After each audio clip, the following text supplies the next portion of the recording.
The Beatles were for a long time credited with creating the mop-top haircut that, in some iteration or another, still remains in fashion to this day. Paul once cleared this story for us in 1980. If I go back on the Beatle haircut thing, I know it was actually because we saw some guy in Hamburg whose hair we liked.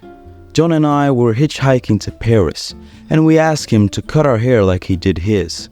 He didn't do quite the same as his, and it fell more down in the Beatles' cut, because his was more like coming over to one side. Not like the Hitler haircut, but that kind of longer Hitler thing, all coming down. We wanted that. He was a very sort of artsy guy. He was a great guy called Jürgen Vollmer. He was a photographer friend of everyone from Hamburg, and he was living in Paris. He cut our hair. We just came back to England, and all the people in England thought we were German, because the newspaper said, directly from Hamburg, the Beatles. The hair, what was really a bit of an accident, was really what sort of artsy people were doing anyway. We were the first of it in the United States, so it looked like we invented it. Everybody said, "You started the Beatle haircut." Paul McCartney, August 1980, musician, Prayer and Listener magazine. So the famous mop-top haircut was created by Jürgen Vollmer. Actually, it's pronounced Jürgen Vollmer. Even as a schoolboy in the mid-50s, Vollmer had always combed his hair forward, which was very unusual in Hamburg at the time.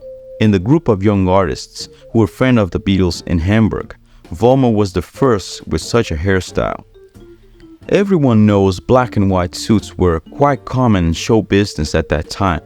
But what about their iconic gray suits? The colorless suits made by Douglas Millings, tailored for the Beatles, were most likely inspired by the cylinder-style suit by famous French fashion designer Pierre Cardin.